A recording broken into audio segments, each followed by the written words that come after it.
Hi guys, I'm Varun and today I will introduce you to a product that I'm sure you must be using every day in your kitchen. I'm talking about a chopping board. Now, I'm not talking about a regular chopping board. This is what I'm talking about, the Meyer Kitchen Hack 6-in-1 chopping board. Now, this particular chopping board comes with 4 replaceable chopping mats that can be used for different ingredients, preventing any kind of cross-contamination of odor or flavor, and it can be used to segregate veg and non-veg ingredients. So let me show you how to use it. This chopping board comes with 4 mats that are for fruits and vegetables, seafood, meat and poultry, and dairy and cooked food. Simply pop in the mats in the anti-slip feet, securing it properly.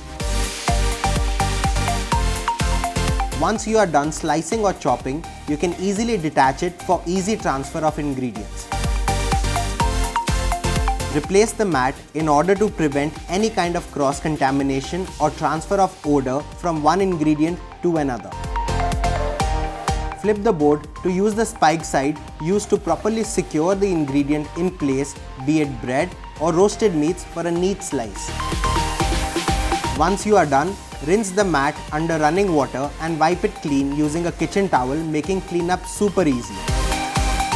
The board has anti-slip rubber feet to make sure your board does not slip or move anywhere while you are using it. To store the board, simply stack all the mats on top of each other while securing them and place it in any drawer or cabinet.